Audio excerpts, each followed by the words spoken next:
is Nelson Olmsted. Sleep no more.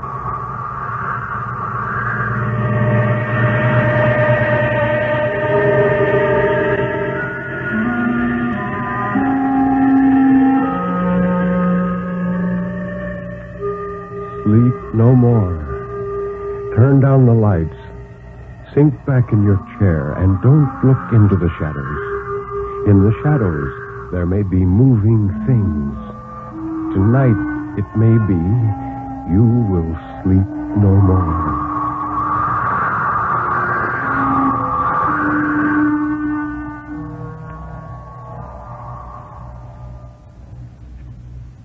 Good evening. This is Ben Grauer introducing tonight's Tale of Terror, told by Nelson Olmsted on the National Broadcasting Company's presentation of Sleep No More. The story of terror can be as simple as a sheeted ghost rattling chains.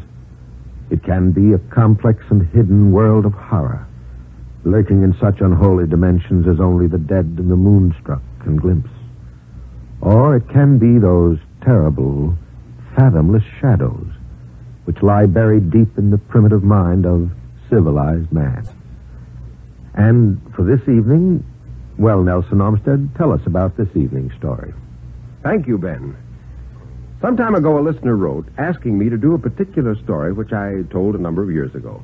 Frankly, I was surprised she could remember so well. But the story is like that. I have never been able to forget it myself. And I'd like to tell it to you again tonight as our first offering. This is the story of a man who thought he could hate people with impunity. Written by Walker G. Everett, it's entitled The Woman in Gray.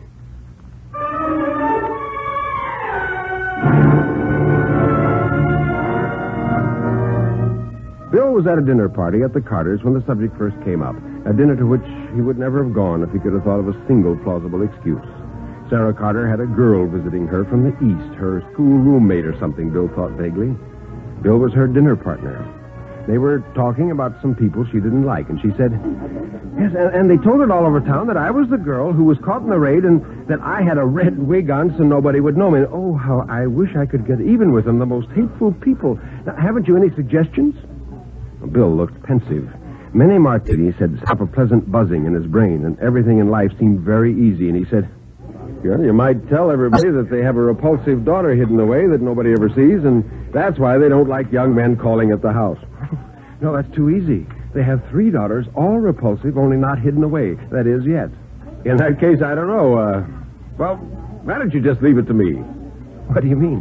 Do you make little wax images and stick pins in them? Ah, there she'd stolen a march on him, because that was just what he'd been going to say. So he took a piece of celery, applied his mental spurs to himself, and came out in an inspiration. Oh, haven't I ever told you about the lady in gray? No. Who's she? Just the lady in gray. Well, where is she? Right here beside me now. Where? Oh, you can't see her. I'm the only one who can see her, but she's right here by me all the time. I've known her for years. Goodness gracious.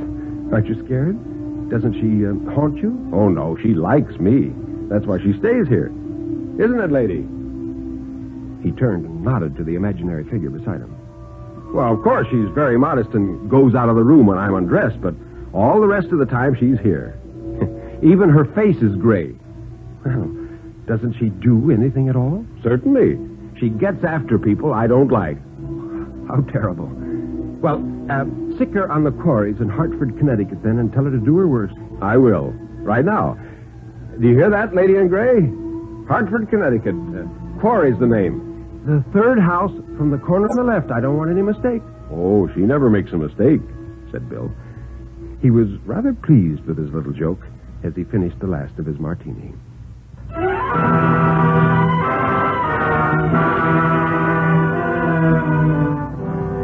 That was the last Bill thought about it for 2 weeks, until Sarah Carter plowed across the room at a cocktail party and said, now, what's this all about the lady in gray? Well, I don't know, said Bill. What do you mean? I had a letter from Elsa. She said to tell you your lady in gray did the work a little too well, and that you'd better be careful. Hmm? What else did she say? Something about a family named Quarry. They had an automobile accident, and all died. 5, I think. Oh. what a coincidence. And what a story. He lost no time in telling it around, of course. It was a good story, with enough of pleasant actual horror in it, but not too much, the quarries remaining mythical, so that it was worth a chill and a laugh any place.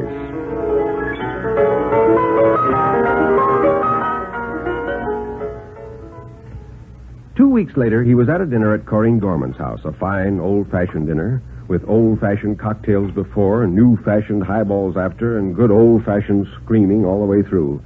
Bill sat by Corinne. She turned to him and pointed to two empty seats. Oh, I could kill those people, she said. They're always hours late anyway, and finally they phoned from Winnetka that they've broken down. Now, why don't you sick your lady in gray on them for me? Well, I would, but I don't hate them. I don't want them to turn over like the quarries. How well do you know them? Not very well. Well, I can tell you some things. They've named their children Peggy Jean and Michael Peter. They have some name for their car, and they go to the circus every year and laugh and eat Cracker Jack and peanuts. That's the kind of people they are. Oh, well, I'd just as soon hate them for myself. Sure, I'll send the gray lady after them. Only they'd better look out.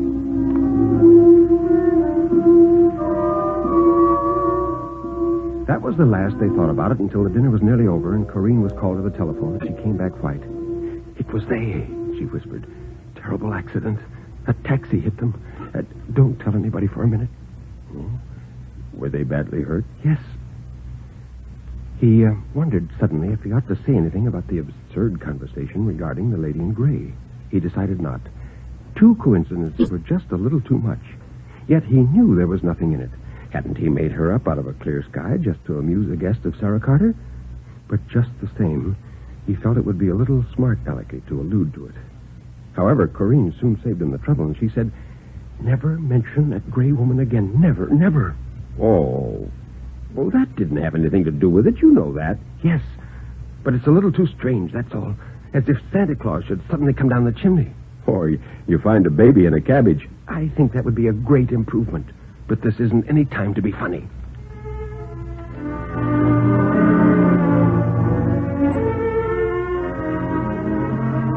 But the story leaked out, and Bill's Lady in Gray became even more famous.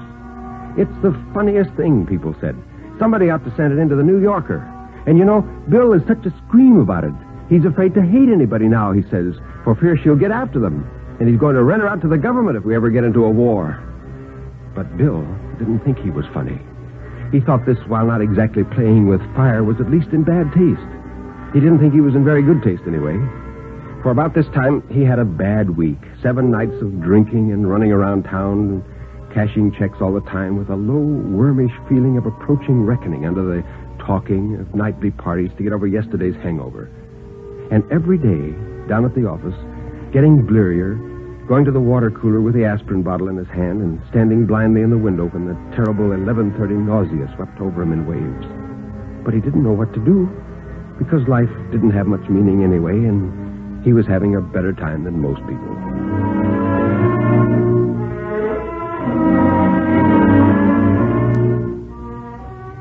One warm night, it was the next Monday, he sat in his room alone. The window was open on blackness. The curtains were limp. His electric fan turned its flat face wearily from side to side, stirring up an ineffectual commotion in the air. The phone rang.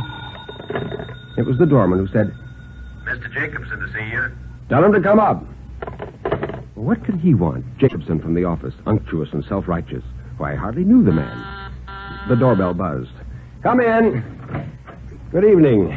Good evening." Jacobson came in and sat down. "Well, warm, isn't it?" "Yeah, terribly. You probably wonder why I'm here." Jacobson's mouse-like eyes took in the empty highball glass, the bowl of melted ice. "Well, yes, I do. You want a drink?" "No, thanks. No, I never touch it." "Oh, okay." What I wanted to see you about is this. Mr. Selfridge asked me to have a little talk with you, a friendly chat, merely, between friends. Yes. It's about your work. A word to the wise, as it were. Oh? Have I been lying down to the job? Am I going to get the gate? Oh, no, not that. But the first, perhaps a trifle? Yeah, a little too many parties, eh? Yeah, Mr. Selfridge thought that just a quiet tip from a friend. I see. Thank you. Oh, not at all, not at all. It's a pleasure. Yes, I don't doubt it. Oh, well, I didn't mean that. Well, I'll be running along. Jacobson got up. Nice little place you got here. Yes, I like it. Ooh, how he hated the man. Why didn't he go? Well, I better go. I got a new convertible downstairs. I have to go slow, and it'll take me a while. I live in the suburbs, you know. Oh, you do? How do you like it? Oh, it's a fine little bus. Yeah, you can see it from the window. I'll look out. Good night. Good night. See you tomorrow. That lug in this convertible, thought Bill. I wish. He went to the window and looked out. Presently, Jacobson came out, climbed into a little yellow car, started out, and drove straight into the side of a big truck that had swung around the corner with a horrible ripping and blasting noise. After a long time, Bill whispered, No, it can't be. He waited until he saw people like sudden ants flocking, and then he came back, poured himself a drink, and sat down on the couch. It had happened again. And just after being told all that about his job, everything he did seemed to be wrong, and it was all his own fault. He gulped down his drink and made another, stronger. The light seemed so bright, made the room look so empty, with only those two black holes of windows. So he turned them out and sat in the single ray that came from the bathroom. When the lights were out, the room changed. The black windows became gradually a soft, warm blue, like a promise of day to come. It was the room that was dark. But Bill just sat there a long time without moving. Finally, he put his hands over his eyes and whispered, I hate myself. Then the door opened, and in came the lady in gray. Now, it wasn't anyone dressed up to frighten him, or his sister come to call. It was the lady in gray, and Bill knew it. He looked at her steadily as she came nearer, quietly, delicately. He felt his brains run down the inside of his skull like melting drugstore ice. The room started to rock and then swirl faster and faster. Finally, she was halfway across the room, and he threw his glass at her. It smashed against the opposite wall. Bill stood up and whirled around. The whole room was swinging in a grayish haze. He turned to the window.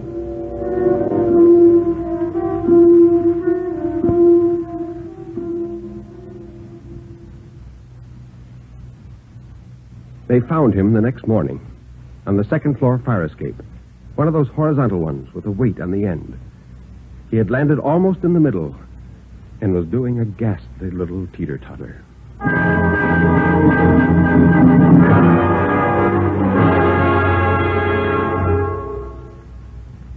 A ghastly little story, too, Nelson Olmsted. I can understand now why your listener was never able to forget the woman in gray. But what is your second story tonight? It's a story by Algernon Blackwood, Ben, a name in modern short story literature that is synonymous with a particularly frightening kind of narrative. Blackwood writes with a weird sincerity about the spirit world and the supernatural. This tale we're about to hear is a masterful one, about a man who suddenly finds himself irrevocably involved in a crime of which he is innocent. It's a story of suspense called A Suspicious Gift. Blake had been in very low water for months, almost underwater part of the time, due to circumstances which he was fond of saying were no fault of his own. And as he sat writing in his room on the third floor back of a New York boarding house, part of his mind was busily occupied in wondering when his luck was going to turn again. In the daytime, he was a reporter on an evening newspaper of sensational and lying habits. His work was chiefly in the police courts, and in his spare hours at night, when not too tired or too hungry, he wrote sketches and stories for the magazines that very rarely saw the light of day. On this particular evening, Blake sat scribbling by the only window that wasn't cracked. His thoughts kept wandering to food, beefsteak and steaming vegetables. He pulled himself together and again attacked the problem. As he did so, there came a gentle knock at the door, and Blake started. The knock was repeated louder. Now, who in the world could it be at this late hour of night? And he said, "Come in." The door opened in response, and the man came in. Blake didn't turn around at once, and the other advanced to the center of the room, but without speaking. Then Blake knew it was no one from the boarding house and turned around. He saw a man, about 40, standing in the middle of the carpet, but standing sideways so that he didn't present a full face. He wore an overcoat buttoned at the neck, and on the felt hat which he held in front of him, fresh raindrops glistened. In the other hand, he carried a small black bag. Blake gave him a good look and came to the conclusion that he might be a secretary or a chief clerk or a confidential man of sorts. There was something singular about this man, something far out of the common, though for the life of him, Blake couldn't say what it was. The fellow was out of the ordinary and in some very undesirable manner. He spoke in a quiet, respectful voice. "Are you Mr. Blake?" "I am." "Mr. Arthur Blake?" "Yes." "Mr. Arthur Herbert Blake?" "Well, that's my full name. Won't you sit down, please?" The man advanced with a curious sideways motion like a crab and took a seat on the edge of the sofa. He put his hat on the floor at his feet, but still kept the bag in his hand. "I come to you from a friend who wishes you well." "A friend of mine?" "Just so. A friend of yours."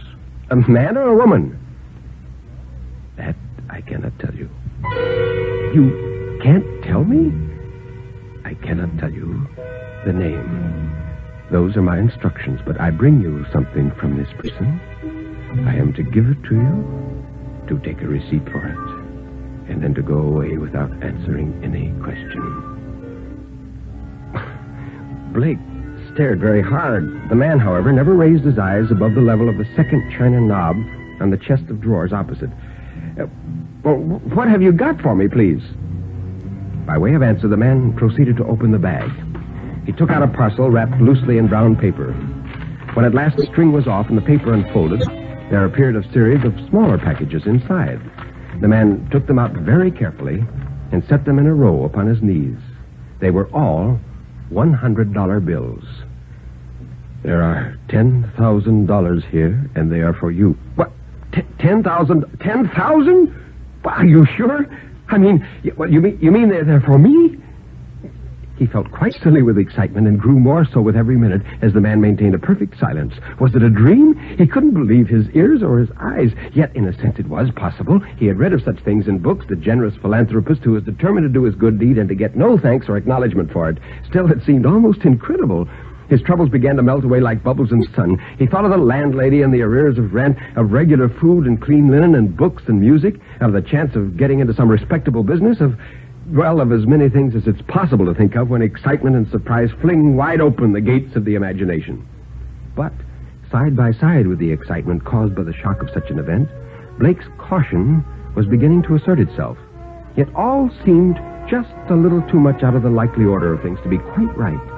The police courts had taught him the amazing ingenuity of the criminal mind, as well as something of the plots and devices of which the unwary are beguiled into the dark places where blackmail may be levied with impunity. The only weak point in the supposition that this was part of some such proceeding was the selection of himself, a poor newspaper reporter, as a victim. It did seem absurd, but then the whole thing was so out of the ordinary, and the thought, once having entered his mind, wasn't so easily got rid of. Blake resolved to be very cautious. The man, meanwhile, though he never appeared to raise his eyes from the carpet, had been watching him closely all the time. "If you will give me a receipt, I'll leave the money at once." He said this with a touch of impatience in his tone, as if he were anxious to bring the matter to a conclusion as soon as possible. "But, now, wait a minute. You say it's quite impossible for you to tell me the name of the well-wisher, or why he sends me such a large sum of money in this extraordinary way?" "The money is sent to you because you are in need of it. It's a present without conditions of any sort attached. You have to give me a receipt only to satisfy the sender that it has reached your hands. The money will never be asked of you again." "Well, suddenly it flashed across Blake's mind that if he took the money and gave the receipt before a witness, nothing very disastrous could come of the affair. It would protect him against blackmail, if this was, after all, a plot of some sort with blackmail in it. Or, in case the man were a madman or a criminal who was getting rid of a portion of his ill-gotten gains to divert suspicion, there was no great harm done, and he could hold the money till it was claimed or advertised for in the newspapers. I'll take the money, he said. Although I must say it seems to me a very unusual transaction. And I'll give you such a receipt as I think proper under the circumstances. A proper receipt is all I want. I mean by that a receipt before a proper witness.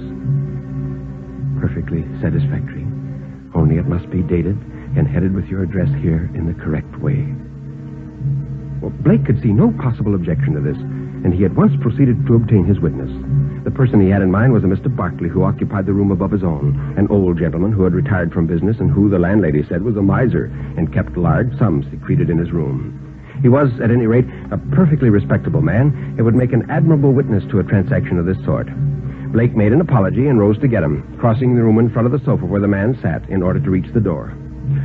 As he did so, he saw for the first time the other side of the visitor's face, the side that had been always so carefully turned away from him. There was a broad smear of blood down the skin from the ear to the neck. It glistened in the gaslight. Blake never knew how he managed to smother the cry that sprang to his lips, but smother it he did. In a second, he was at the door, his knees trembling, his mind in a sudden and dreadful turmoil. His main object, so far as he could recollect afterwards, was to escape from the room as if he noticed nothing, so as not to arouse the other suspicions.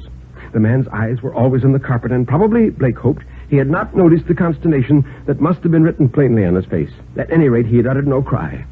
In another second, he would have been in the passage when suddenly he met a pair of wicked, staring eyes fixed intently and with a cunning smile upon his own. In the mirror, the visitor was calmly watching his every movement. He tore upstairs, his heart in his mouth. Barkley must come to his aid. This matter was serious, perhaps horribly serious. Taking the money or giving a receipt or having anything at all to do with it became an impossibility. Here was crime, he felt certain of it. He reached the next landing and began to hammer at the old miser's door as if his very life depended on it. He got no answer. He turned the handle and walked into the room, and to his immense relief, he saw the old man lying asleep in the bed. Blake opened the door to its widest to get more light, and then walked in quickly. Something clutched at his heart as he looked closer. He stumbled over a chair and found the matches. Calling upon Barkley the whole time to wake up and come downstairs with him, he blundered across the floor and lit the gas over the table. In the full glare, he saw the old man lying huddled up into a ghastly heap on the bed, his throat cut across from ear to ear. And all over the carpet lay new dollar bills, crisp and clean like those he had left downstairs, and strewn about in little heaps. For a moment, Blake stood stock still, bereft of all power of movement. The next, his courage returned, and he fled from the room and dashed downstairs. He reached the bottom and tore along the passage to his room, determined at any rate to seize the man and prevent his escape until help came. But when he got to the end of the little landing, he found that his door had been closed, and he seized the handle, fumbling with it in his violence. It felt slippery and kept turning under his fingers without opening the door, and fully half a minute passed before it yielded and let him in headlong. At first glance, he saw the room was empty and the man gone. Scattered upon the carpet lay a number of bills, and beside them, half hidden under the sofa where the man had sat, he saw a pair of gloves, thick leather gloves, and a butcher's knife. Even from the distance where he stood, the blood stains of both were easily visible. Dazed and confused by the terrible discoveries of the last few minutes, Blake stood in the middle of the room, overwhelmed and unable to think or move. Unconsciously, he must have passed his hand over his forehead, for he noticed that the skin felt wet and sticky. His hand was covered with blood. And when he rushed in terror to the looking-glass, he saw that there was a broad red smear across his face and forehead.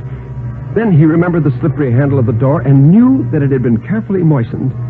In an instant, the whole plot became clear as daylight, and he was so spellbound with horror that a sort of numbness came over him, and he came very near to fainting. At this moment, there came a loud knocking at his door. It was the police, and all Blake could do was to laugh foolishly to himself and wait till they were upon him. He couldn't move. He stood face to face with the evidence of his horrid crime, his hands and his face smeared with the blood of his victim. And a voice, which he knew very well, said, "Here it is. 3rd floor back, and the fellow caught red-handed. It was the man with the bag leading in the two policemen. Hardly knowing what he was doing in the fearful stress of conflicting emotions, he made a step forward. But before he had time to make a second one, the two policemen moved up to seize him. His only thought was that there was nothing he could do. Nothing he could do.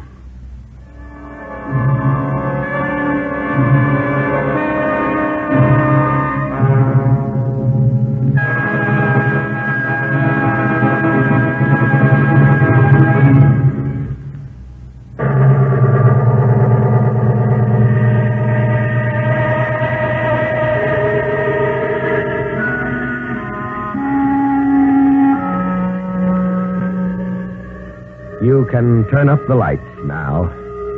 You can look around you. Nobody is there, really. Everything is all right, isn't it?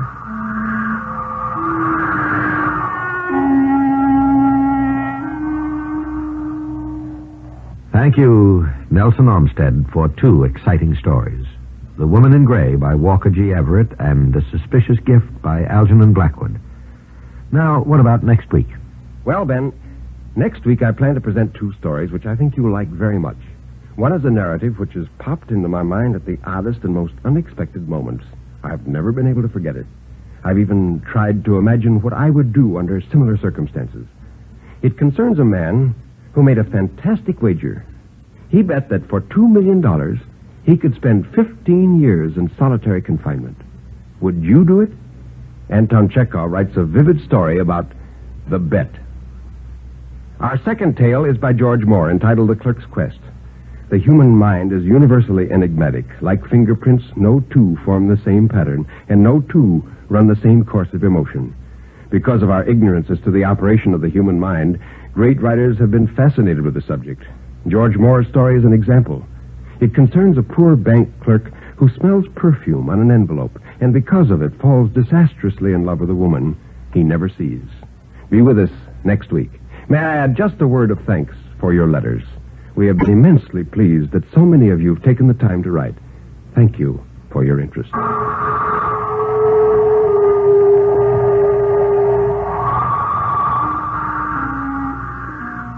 You have been listening to Sleep No More, an NBC Radio Network production directed by Kenneth McGregor. Mr. Armstead's albums are recorded exclusively for Vanguard Records. Until next week, when Nelson Armstead will again be here in person, this is Ben Grauer bidding you good night.